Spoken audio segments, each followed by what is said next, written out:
What's going on, everyone? Welcome back to another edition of Pistons Daily, where you can find daily content covering all things Detroit Pistons 365 days a year. My name is Kyle Garrison. I'm your host. I'm over on Twitter at Kyle Garrison2. I talk all things Detroit sports. So head over there, give me comments, questions, concerns, episode ideas. I'd love to hear from all you guys. Also, shout out to everyone who tunes in every single day. The support on the channel has just been unbelievable so far, and I really, really appreciate it. But with that being said, let's jump right into today's video. So the first thing I wanted to touch on is just a season outlook overall. I had a question today from at Michelle Wallace H1P that I wanted to touch on. And she just asked, I believe the Pistons will go further in the playoffs this upcoming year. How much further do you think they will go? And I think that the Pistons have a real opportunity here to improve, to develop their young core, develop their young pieces, get another year under JB Bickerstaff, Trajan Langdon, and really kind of take that next step. So obviously the East is very different. There's some teams that could kind of come out of the pack that we didn't expect last year, like maybe an Atlanta Hawks or an Orlando Magic. And then there's also some teams where they were kind of favorites or they ended up having really solid seasons the past couple years that are kind of falling off, and that's just due to injuries and just overall roster reconstruction.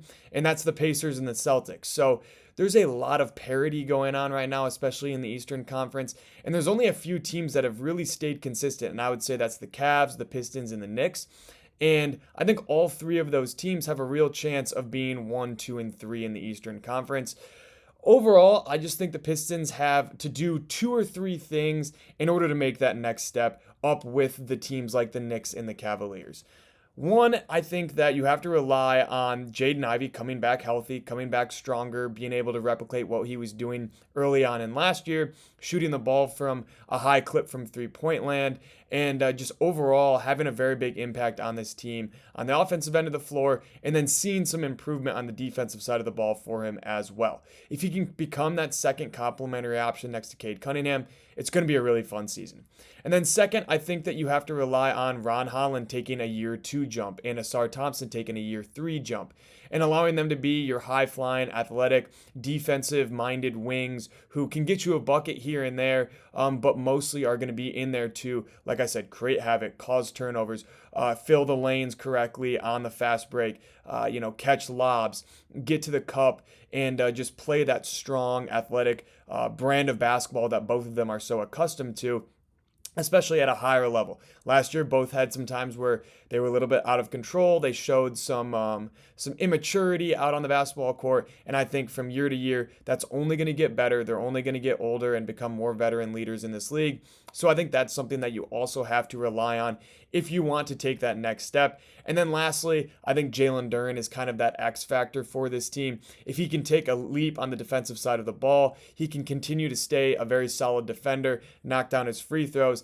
And if we see some more offensive development, even in a little short jumper or a hook shot or a floater or something along those lines where it's not all layups and dunks, then also that can be a way that the Pistons can kind of push to that next level in the Eastern Conference. So if all three of those things happen, then I don't see any scenario where the Pistons can't get back into the playoffs and potentially win a series or two.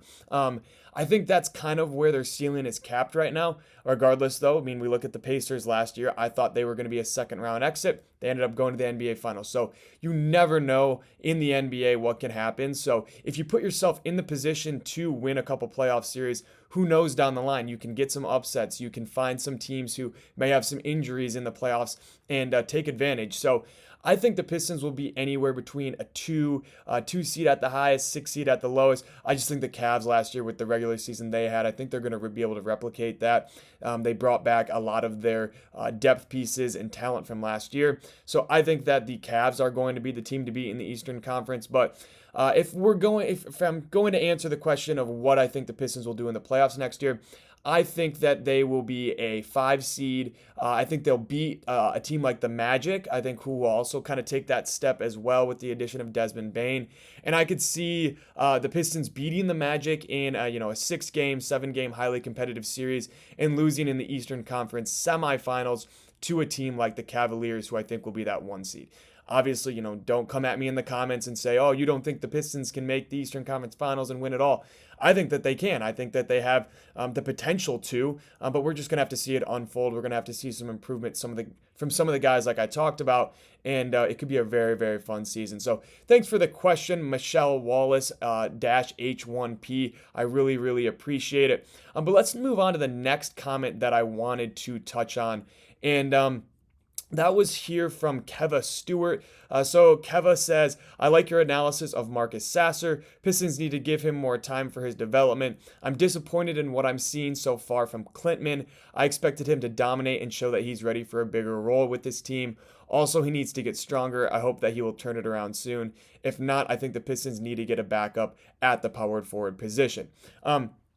And just touching on the Marcus Sasser situation, I think one of the biggest areas of concern for this team right now is whether or not Jaden Ivey can play those backup point guard minutes. I know we saw Trajan Langdon talk about that. But, it's going to be a question mark. If Cade's off the floor, who's going to be that main ball handler? Is it going to be Marcus Sasser, Karis LeVert, Jaden Ivey? And if it is Jaden Ivey, do you trust him? Especially, is this going to be an experiment, or is this something you're confident in going forward? This is a team that is not trying to figure out where their identity is at. They know their identity, and they know what they can do, especially in the Eastern Conference right now with it being open. So I don't want it to be an experiment with Jaden Ivey. I'd rather have somebody who's proven and we know can handle the ball exactly what Dennis Schroeder was last year. But if Jaden Ivey shows that potential, then obviously, we'll be just fine with that. But that's just a question mark right now. And Marcus Sasser, is he going to be able to play rotational minutes? Is he a point guard? Is he a off-ball, 6'2" off-ball guard? It's just, there's a lot of question marks surrounding Marcus Sasser right now. So thank you, Kevin Stewart. I understand that the development needs to continue and that there's some question marks, but he'll have some time this year to kind of get those right. And I'm excited to see what he can do with his opportunity. And then, talking about the power forward position, obviously Bobby Klintman is just not working out. Simply put, he hasn't been great in the summer league at all, and he hasn't really earned himself a chance at that backup power forward position like some of us thought he might be able to do entering summer league. Maybe he will have a breakout game on Thursday or something like that. But as of right now, the Pistons have to be prepared to move in a different direction, plain and simple. And, I just think if Tobias Harris gets hurt, you're going to be in a really bad spot. I don't think that Asar Thompson can play the backup four. I don't think Ron Holland can either. You don't want to have to play Isaiah Stewart at that backup power forward. We saw what it looks like out there when he's trying to space the floor. It's not pretty. So, there's some options with the biannual exception, that you can go out and inquire about. If Bobby Klintman isn't your guy, then maybe Chris Boucher, Precious Achiuwa, Trey Lyles, somebody like that, you can offer that $5.1 million biannual exception, and maybe they can come in and offer you good minutes at the power forward position, maybe only, 10 to 14 minutes a night maximum, but can still space the floor. At least Trey Lyles and Chris Boucher can. Maybe provide some rim protection like I talked about with Chris Boucher and Precious Achiuwa. So there's some options there. It depends on what you're looking for. If you do want more defense, if you want more of a floor spacing power forward coming off the bench to back up Tobias Harris, then maybe those are some options. But it's tough right now. There's a lot to evaluate. I think those are the two biggest areas, what the backup point guard, what the backup power forward position is going to look like. But I think the silver lining in this all is that the starting five, they are all locked in. And then, probably the 8-man rotation is set. I'd say Duncan Robinson, Karis LeVert, and Ron Holland are all set in stone there. And I think they're all three going to be great. So you have an 8-man rotation right now that you're comfortable with. But are you going to try and tap into a 9-man and add Marcus Sasser? Are you going to try and extend it to 10 and give Chaz Lanier some run? There's just some question marks that we're going to have to answer. And throughout the summer and throughout the offseason, I'll continue to touch on that and give you guys the information that I'm hearing. But moving on, thanks for the comment, Kevin Stewart. I really appreciate it. The Marcus Sasser, Bobby Klintman scenarios right now, they're, going all across the board just with Summer League in full swing. So that's kind of what we're focused in on. But I think it's going to be really interesting to see what both those young guys can do. Marcus Sasser more so will get his opportunity in the league. And then Bobby Klintman, I do think will at least start off in the G League next year. And I will watch him and see what that development looks like going forward. But right now, if the Pistons do want to compete in the Eastern Conference, they have to kind of answer that question and figure out what the backup power forward position is going to look like this year. But then moving on, I just wanted to touch on Duncan Robinson. I think that was a very underrated signing. There's two things I wanted to touch on. One, Amari Sankofa. He was able to sit down with Duncan Robinson and ask him a few questions over in Summer League a couple days ago. And he basically said that he's excited to be a part of this young core and play with very ambitious guys. And I like that he said ambitious because, first of all, I just wanted to touch on, he's right. We know and we have to realize that Jalen Duren, Asar Thompson, Ron Holland, Jaden Ivey, Cade Cunningham, all of these, Isaiah Stewart, all of these guys are, they're very ambitious. They want to get better. And I know we want them to get better, but they want themselves to be improved much more than we do. So clearly they're working on their chemistry. Trajan Langdon has talked about it. They're all working on their game in the offseason. We've already seen it from Ron Holland. He looked much better this offseason. His jump shot looks much cleaner, much more confident. Asar Thompson has filled out, looks bigger. And so you have to imagine that guys like Jaden Ivey, Jalen Duren, we've seen he's been working on his jump shot. All of these guys are working on their skills and working on their talent. So when Duncan Robinson says he wants to come in and play with ambitious guys, this is one of the best teams in the league to do it because not only are these guys young and hungry, but they're getting better, they're improving, they're learning how to play together, they're learning how to complement each other's strengths. And I think that's going to go a long way. And then speaking of complementing each other's strengths, I think that Duncan Robinson has a chance to really, really improve his stock as a player in this league next year. Over the last couple years, it's been a little bit of a struggle in Miami just because they didn't want to pick up his final year of his option. There's kind of a backup at that small forward position. You had guys that you wanted to get playing time over there in Miami, younger guys as well, the Pele Larsons, Nikola Jovic, Jaime Jaquez. So there was a lot of different players that they wanted to try and implement in their scheme. And so Duncan Robinson kind of got relegated to the bench, but with this team, he's going to get consistent minutes. There's nobody that's going to take minutes from him, and he's going to get a ton of volume, especially from three-point range. And I expect him to come out, shoot around 38 to 40%, have high volume. He's one of the best shooters, at least spot up, in the entire NBA. He's a great catch and shoot guy. I think he's a very underrated finisher, and when you're looking at his advanced stats overall, he doesn't take bad shots, and he's 98th percentile in portability. That's exactly what you want in a sharpshooting wing that's going to come off of the bench, and you're going to probably every game see him with a different rotation. Every week you might see him with a completely different lineup out there. And having good adaptability and portability where you can play with just about anybody and complement their skills is very important for this young team who's also trying to tap into what they're the best at and how they can come in and make an impact at a high level. So having Duncan Robinson, who knows his role, has a very high basketball IQ, doesn't take bad shots, isn't going to take shots from anybody, but rather is going to just give you a floor spacing option and be a movement shooter who is going to work well in dribble handoffs with Jalen Duren, is going to run screen and rolls well, and has underrated abilities that he wasn't able to show off in Miami. I think he's going to be able to tap into those skills and fill that Malik role even better than Malik did last year. I don't think he'll make as many three-pointers, but we mentioned the facilitating, the rim finishing. He's going to do that at a higher rate than Malik Beasley did, and so he's just going to offer more variety off the bench for this team going forward. So I'm excited about Duncan Robinson. I think he's going to untap into some things that we saw early on in his career that he hasn't been able to show off over the last couple years in Miami, and I think he's going to have a breakout year and kind of revitalize his career at 31 years old.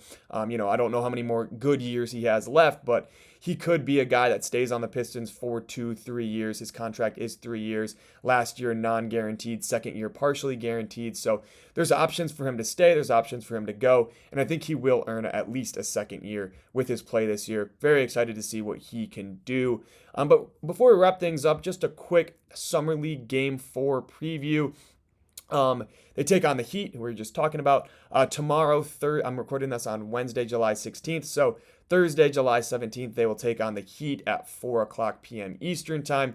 just a couple things that I'd like to see. One, Tolu Smith, if he gets an opportunity to go up against Kel'el Ware, I would love to see Tolu Smith kind of show Kel'el Ware that he's stronger, that he can kind of back him down and body him and put the league and everybody else on notice over there in Summer League by holding his own against one of the best, if not the best, center remaining in Summer League. Kel'el Ware is a great talent. He's just a little bit skinnier than Tolu Smith, so I expect Tolu Smith, if that's going to be the matchup, to still have a very solid game like he's had the past 3. So that will be fun to watch. Look out for that. And then Dennis Jenkins continuing to just control the offense, encourage his teammates, take some more outside shots, but also continue to get downhill and try and finish over a guy like Kel'el Ware, who's a great rim protector. And then with Chaz Lanier, continue to see some point of attack defending, being the main defender on the primary ball handler from the other team. I don't really know what Miami's. I think Kasparis Jakusonis? Yeah, I think it's Kasparis Jakusonis. Correct me if I'm wrong over there in the comments, but I think that maybe Chaz Lanier can get some run on a main ball handler like that defensively. And then I also just would like to see Chaz Lanier continue to attack the paint, put the ball on the deck when he's getting run off the three-point line, trying to get to the cup. We haven't really seen it. I talked about it a couple days ago, talked about it yesterday. Still hasn't really been part of his game yet. I'd like to see him tap into it. I don't know if he will. Maybe be the main ball handler in a pick and roll, but we'll just have to see. If nothing else, just working on defense and getting up as many three-point shots as he can. And then with Bobby Klintman, we have to see him take that step. We have to see him take control of his own game, and he's going to have to really play a solid game overall if he's going to have that continued confidence in him going forward from the front office, the fan base, his teammates, because yesterday we did not see very much improvement, and we just didn't really see a future where he can be a consistent player in the NBA, especially just with his inefficiencies and the fact that he's just not that strong and he's not that physical. So the advice I would have for him if I was at the Summer League, if I was a Summer League coach, is you just have to play bigger. You have to play stronger. At least if you're going to get pushed off your spot, you have to gain position in the first place. And if you have a smaller defender on your back, you have to find a way to back him down and get a bucket. There's just a lot of things where he's going to have to improve and he's going to have to get better on. So we'll hope to see that moving forward, especially in tomorrow's Summer League game. I'll be watching out for his stuff. But I hope that he is able to show some improvement and some ability that some of his skills are translatable to the NBA level. But I'm running out of time. I'm way over schedule here, so I apologize for that. But that's all I've got for you guys today. Let me know in the comments or over on Twitter your thoughts on the Pistons' ceiling and or their floor headed into the 2025 season. If you think the Pistons can win a playoff series or two. And then also give me your thoughts on just some of the questions surrounding the Pistons' depth at point guard and power forward and what you'd like to see the Pistons do either before the season starts or at the trade deadline. Also, just give me your thoughts on what you'd like to see from Summer League and overall your expectations for the Pistons in this 2025 season. I know I gave my predictions, my rough predictions, and I will make sure to revisit those later in the year so you guys can see how wrong I was. Or how right I was. I really hope we do make a Eastern Conference playoff or conference championship push. But hopefully they beat the Cavs instead of losing like I predicted. But yeah, let me know your thoughts on that and just your season predictions. But as always, like, subscribe, comment, turn on post notifications, and follow me on Twitter over at Kyle Garrison too. Also head over to Spotify, leave a review, and leave a follow if you can.